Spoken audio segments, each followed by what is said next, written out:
Welcome to the English Room with your host Maya and our guest Paul.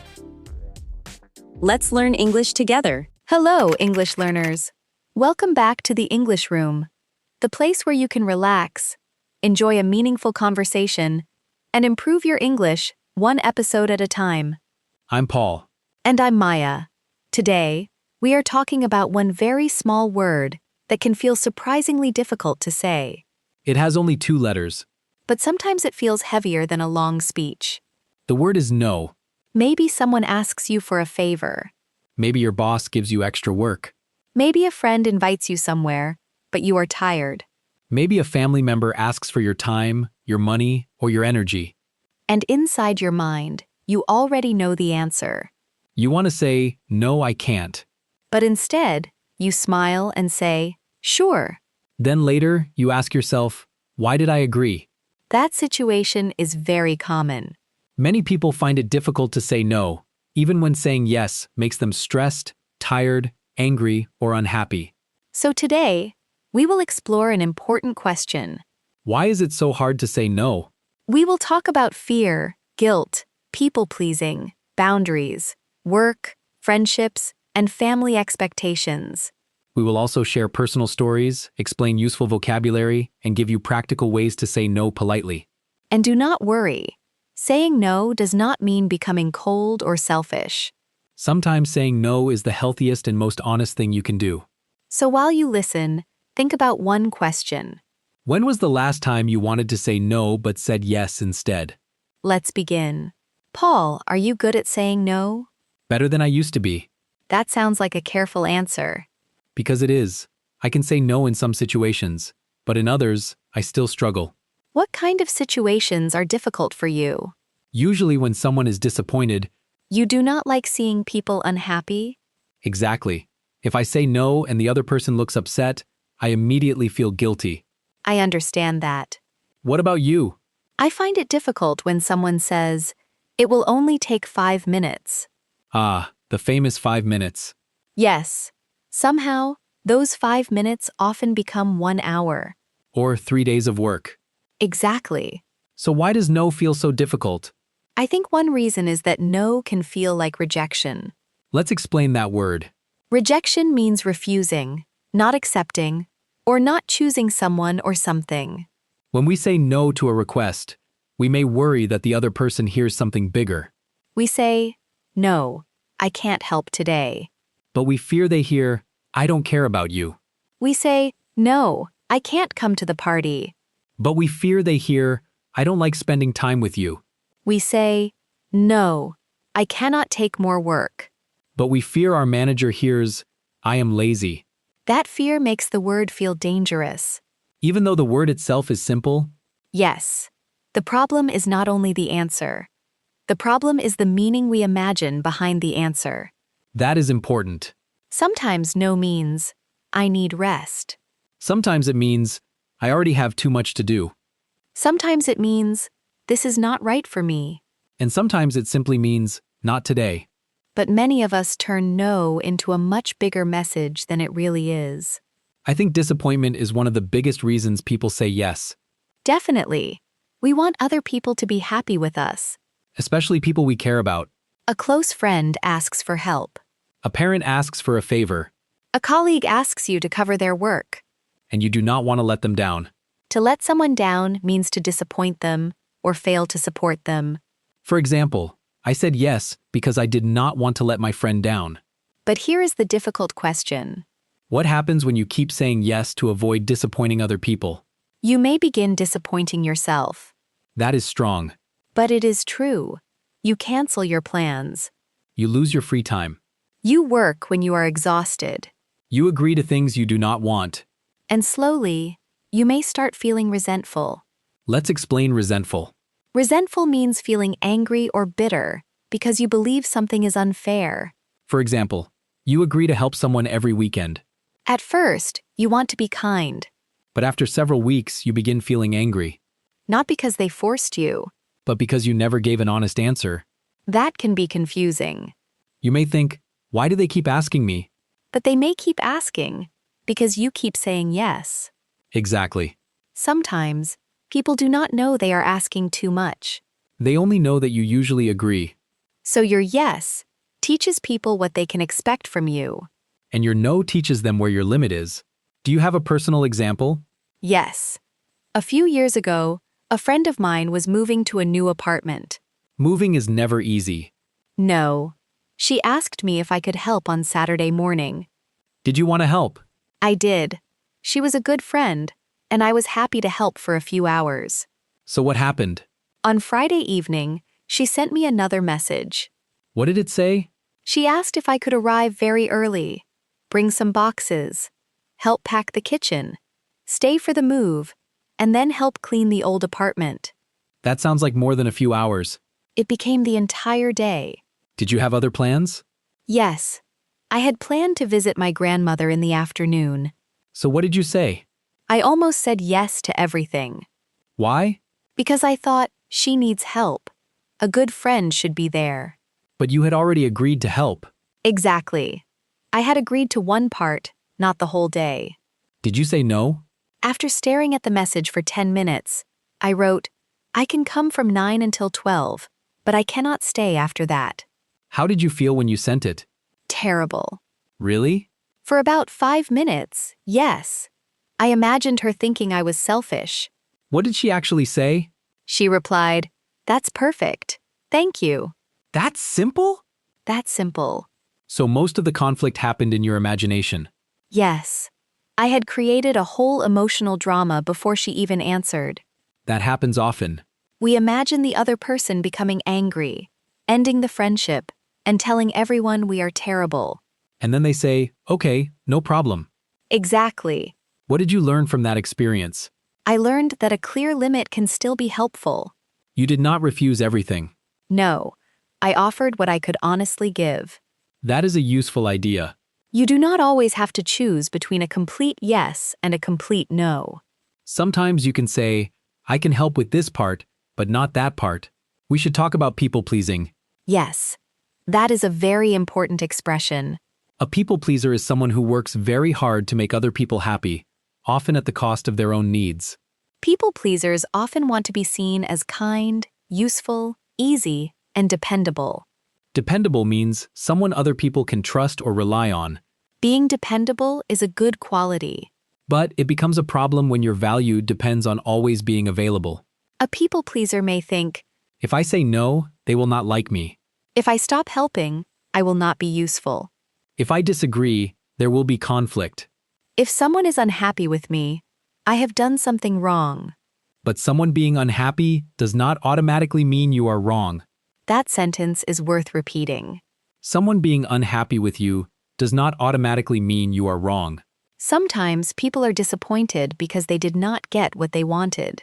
That feeling belongs to them. You can care about their feelings without making yourself responsible for every emotion they have.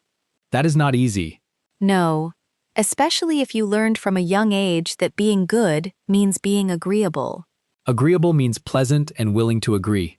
Some people grow up hearing things like, Do not cause trouble. be nice. Do what people ask. Do not make anyone uncomfortable. Those lessons can be useful in some situations. But they can also teach us to ignore our own needs. Then, as adults, we may say yes before we even ask ourselves what we want. The answer comes automatically. Someone says, Can you help? And before your brain checks your schedule, your mouth says, of course. Then your brain wakes up and says, Wait, what did we just agree to? Exactly. I want to make an important distinction Between what? between kindness and self-abandonment. That sounds serious. It is. Self-abandonment means ignoring your own needs, values, feelings, or limits in order to please someone else. So helping someone is not automatically self-abandonment. Not at all. Helping people can be meaningful and generous. Then how do you know the difference? Ask yourself a few questions. Like what? Am I saying yes because I genuinely want to help? Or because I am afraid to say no? Do I have enough time and energy? Or am I already exhausted? Will I feel peaceful after helping? Or will I feel angry and resentful? Am I choosing this freely? Or do I feel emotionally forced? Those questions can show you whether your yes is healthy. A healthy yes comes from choice. An unhealthy yes often comes from fear. That is a simple but powerful difference. Yes, kindness should not require you to disappear. You can care about others and still care about yourself. You mentioned that saying no at work used to be difficult for you. Very difficult. Tell us about it. At one of my first jobs, I wanted to make a good impression. You wanted people to see you as hardworking? Exactly. Whenever my manager asked if I could take another task, I said yes, Even when you were busy? especially when I was busy. Why? I thought hardworking people never said no. That is a dangerous idea. It was. At first, it seemed fine. I stayed late a few times. Then what happened? People started giving me more work because they believed I had the capacity. Capacity means the ability, time, or energy to do something. Exactly. But I did not really have more capacity. I was simply working longer. Did your manager know that? No, because I never told her. So from her point of view, everything was fine. Yes. I finished the work, smiled, and said, "No problem." While Inside, I was tired, stressed, and beginning to hate the phrase, quick task. another famous phrase. One Thursday afternoon, my manager asked me to prepare a report by Friday morning, Was that possible? not without delaying two other important tasks. What did you say? For the first time, I did not immediately say yes. What did you say instead? I said, I can prepare the report by tomorrow morning, but I will need to delay the client email and the budget update. Which task should be the priority? That is very professional. I was nervous, but she simply looked at the list and said, do the report first. The budget update can wait. So you did not refuse the work. No, I made the workload visible. That is a great expression. Sometimes saying no at work does not mean saying I refuse, It can mean asking for priorities. or explaining the effect of a new task. For example, I can do this by Friday, but then the other project will be delayed. or, I do not have enough time to do both well. Which one is more urgent? That is not laziness. That is clear communication. Now we need to talk about boundaries. A boundary is a limit that protects your time, energy, privacy, values, or well-being. Boundaries tell people what you are comfortable with and what you are not comfortable with. They can sound like, I do not answer work messages after 7. I cannot lend money. I need advance notice before visitors come. I am happy to talk, but I cannot stay on the phone for 2 hours. I do not want to discuss that topic. Some people think boundaries are walls. But healthy boundaries are more like doors. Explain that. A wall keeps everyone out. A door allows connection, but you decide when it opens. Exactly. That is a useful metaphor. Boundaries do not mean rejecting everyone, They help you choose how you connect, and they make relationships more honest. because the other person does not have to guess. Yes, without boundaries, people may believe everything is okay. Even when you are quietly becoming exhausted, Then one day, you may suddenly become angry. and the other person may feel confused. Clear boundaries prevent quiet resentment from becoming a loud explosion. Even when we know a boundary is healthy, we may still feel guilty. Yes, guilt is a very powerful emotion. Guilt is the feeling that you have done something wrong. But feeling guilty does not always mean you are guilty. That is another important distinction.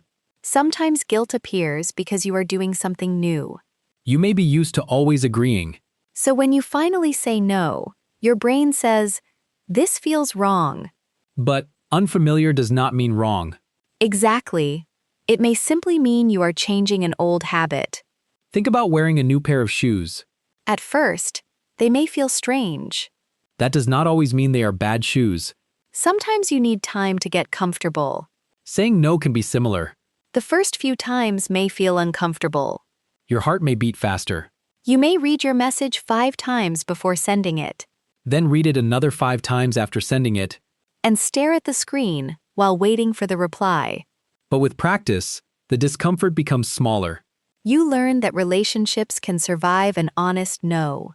There is something else many people do when saying no. They give a very long explanation. Exactly. They do not simply say, I cannot come. They say, I cannot come because I have to clean the kitchen, and my cousin may call, and I did not sleep well, And perhaps I need to buy shampoo. At some point, the shampoo becomes the main character. Yes, Why do people over-explain? because they want permission to say no. They hope the other person will agree that the reason is good enough.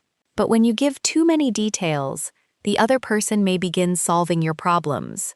For example, you say, I cannot come because I do not have a car. They say, I will pick you up. You say, I am tired. They say, you can rest at my house. You say, I have work tomorrow. They say, we will leave early. Then you are trapped inside your own explanation. A short, honest answer is often better. For example, Thank you for inviting me, but I cannot come. I appreciate you asking, but I am not available. I cannot take that on right now. That does not work for me. These sentences are polite and clear. You do not need to present your whole life as evidence. Your no does not need a courtroom. Let's give our listeners some useful phrases. Good idea. We will begin with gentle phrases. I'd love to, but I can't. This is useful when you want to show warmth. For example, I'd love to join you, but I can't tonight. Be careful though. Only say, I'd love to, if it is true. Yes. Otherwise, use a different phrase. Thank you for thinking of me, but I'm not available. This works well for invitations or requests.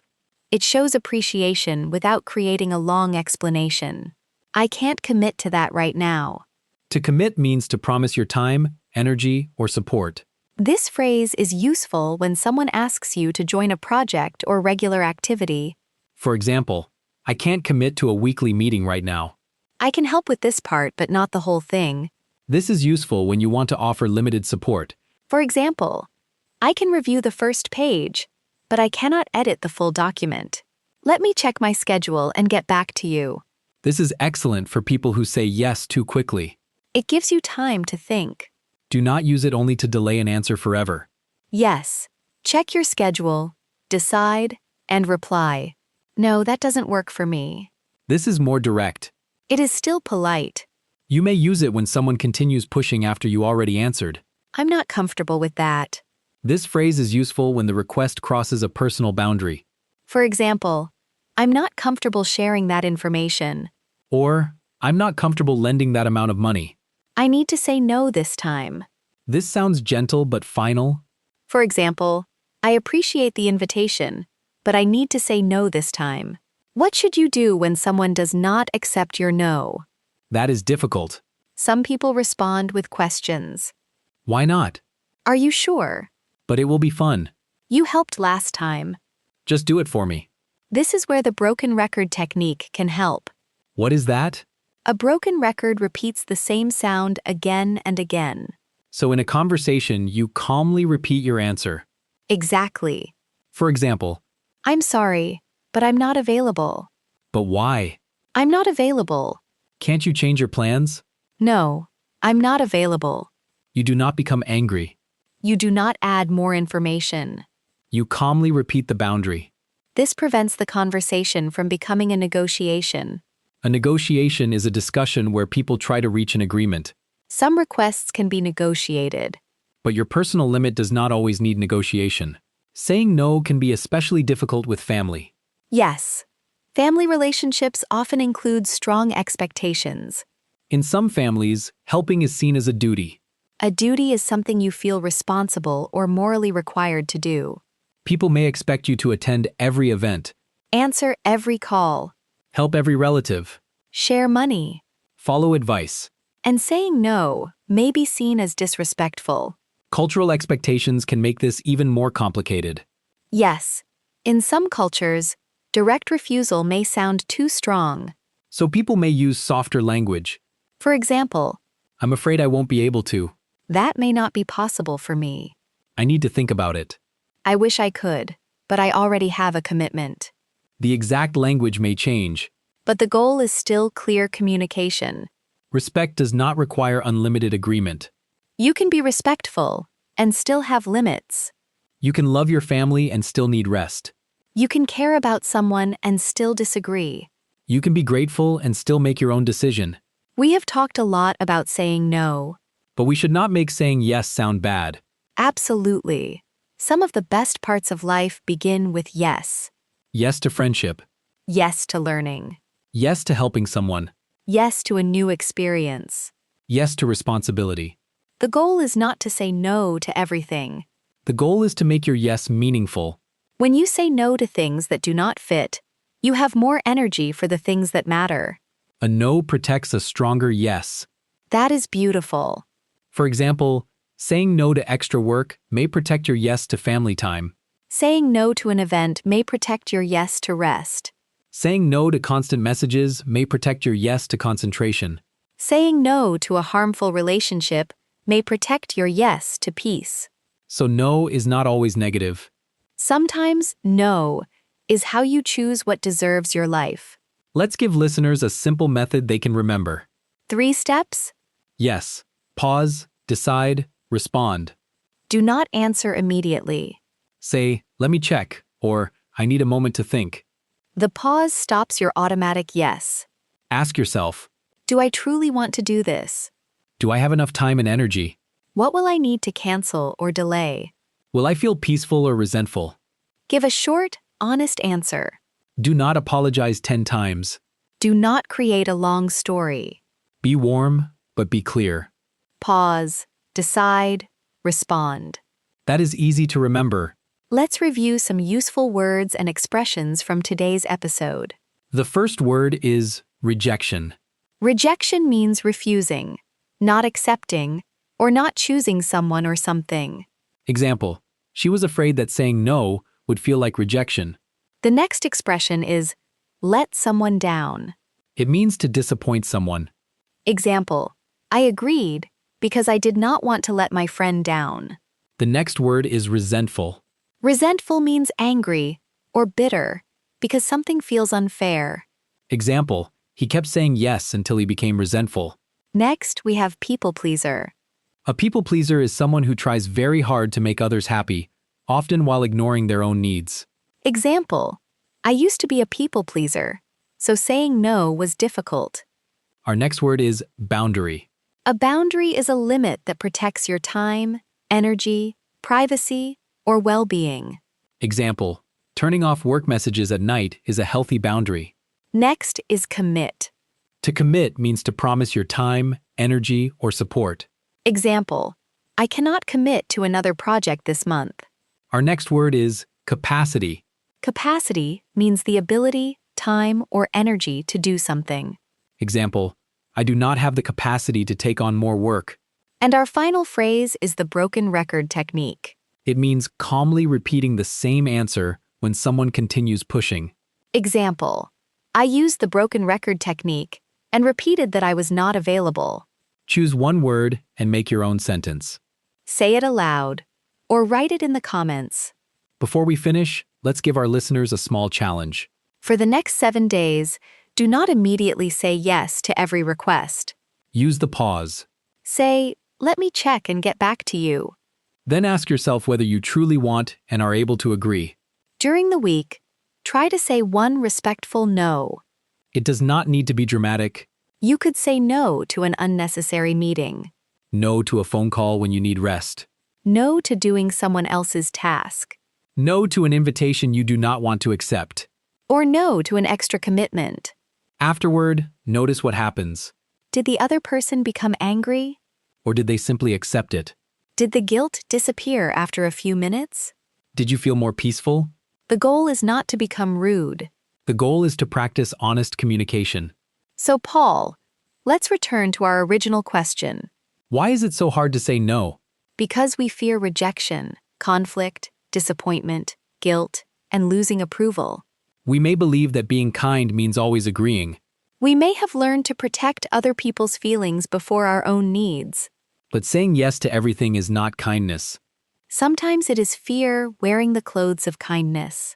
That is a powerful way to say it. A healthy no can protect your time, energy, relationships, and self-respect. It can prevent resentment. It can make your yes more honest. And it can teach people how to treat you. You do not need to become cold. You do not need to stop helping. You only need to remember that your needs also matter. You are allowed to be unavailable. You are allowed to change your mind. You are allowed to protect your energy. You are allowed to say, That does not work for me. And you are allowed to say no without writing a 10-page explanation. Even if the shampoo is involved. Especially then, Let's quickly review today's main ideas. first, saying no can feel difficult because we fear disappointing people. Second, people-pleasing can cause stress and resentment. Third, boundaries protect relationships instead of destroying them. Fourth, feeling guilty does not always mean you have done something wrong. Fifth, short and clear answers are often better than long explanations. And finally, use the 3-step method. Pause. Decide.